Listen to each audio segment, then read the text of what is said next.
لأول مرة في الولايات المتحدة ينطلق هذا الأسبوع مسلسل تلفزيوني كوميدي أمريكي عربي باسم بطله رامي، الذي ولد في مدينة جيرسي لمهاجرين عرب، أب مصري وأم فلسطينية، ويعيش في صراع يومي بين حضارته الأمريكية العلمانية وجذوره العربية والإسلامية المحافظة.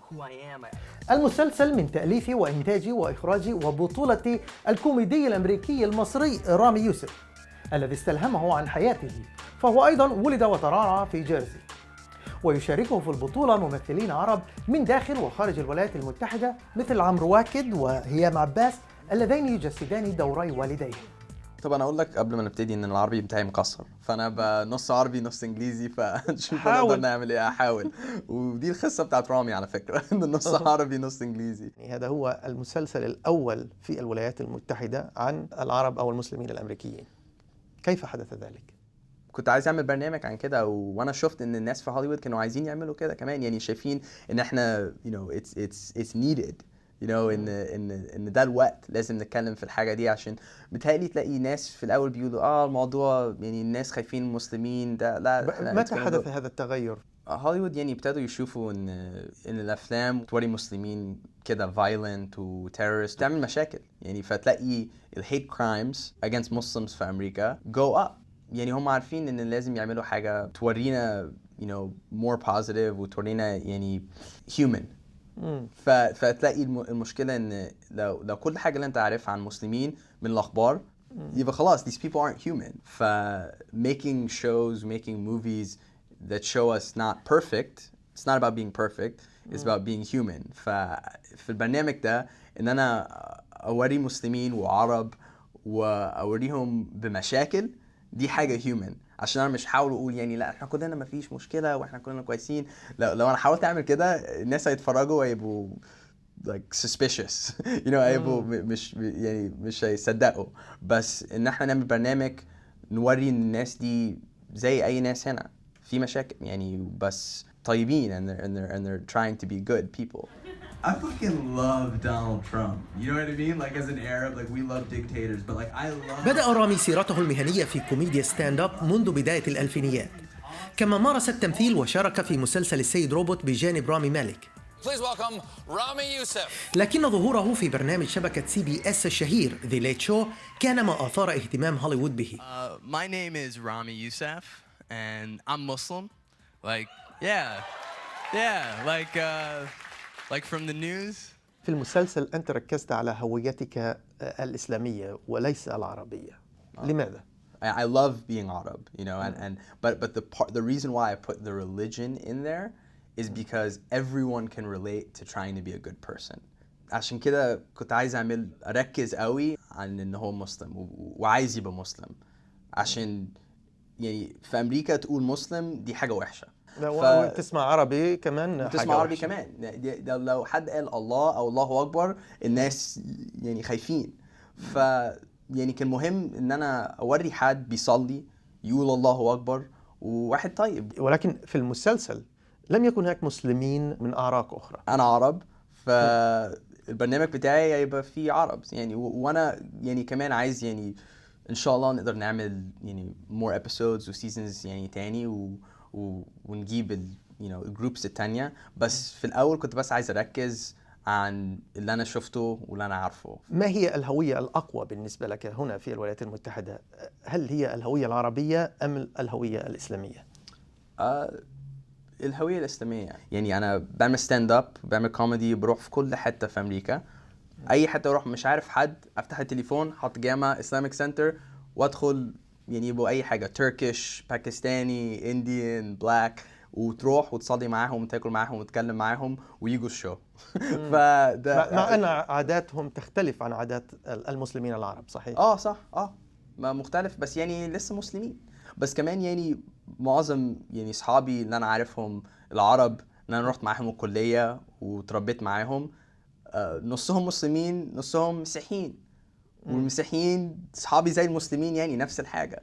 رامي, do you want to stay alone forever? Mom, you can't just walk up to a Muslim girl and like start spitting game or something. What am I supposed to say? Like, hey, can I get your father's number? Yes, why not? What are your goals for this life? For this life? Yeah, before the day of judgment. Yeah, you know, I'm not really like a big planner. You know, I'm kind of more of like an in the moment kind of guy. في المسلسل نشعر أن رامي في صراع بين حضارته التي يعيشها هنا في الولايات المتحدة وتراثه المصري. هل هذا الصراع تعيش نفسك هنا في الولايات المتحدة؟ كتير منا بنفكر كده، يعني نحن في قلبنا مسلمين وعرب ومصريين، وبعدين احنا هنا وفي قلبنا هنا كمان. what choices are we gonna make؟ وبعدين نروح نتجوز نتجوز مين؟ you know نتجوز someone who's also Muslim عشان عيالنا نبقوا مسلمين، أو أتجوز حد تاني وبعدين هتبقى harder. فالبرنامج ده عملته عشان نسأل الحاجات دي ونشوف ناس بيحاولوا يشوفوا هم هيعملوا ايه. في مشاهد فلاش باك يعود رامي إلى أحداث 11 من سبتمبر عندما كان طفلاً حين انقلب عليه زملاؤه واتهموه بالإرهاب. When we grew up, I was a kid when 9/11 happened. كيف أثرت عليك هذه التجربة؟ بعد ما ده حصل إن اسمك تبقى يبقى عرب أو إن أنت تبقى مسلم، دي تبقى حاجة وحشة. فتلاقي كلنا خايفين من اللي حصل، وبعدين تبقى عيل وخايف من نفسك. And then it starts to change because you look into what you believe and you realize this isn't something to be afraid of, and then you actually become proud of it. It's probably part of why I am the way that I am and why this show is the way that it is, because we don't want to be told to be afraid of who we are. Oh man, this is amazing. Thank you. You're going back to your roots. خلافاً لمسلسلات وأفلام إثنية أخرى حيث يفضل أبناء المهاجرين الحضارة الأمريكية على تراث والديهم، رامي مرتبط جداً بجذوره ويسافر إلى مصر لتعزيز ارتباطه بها.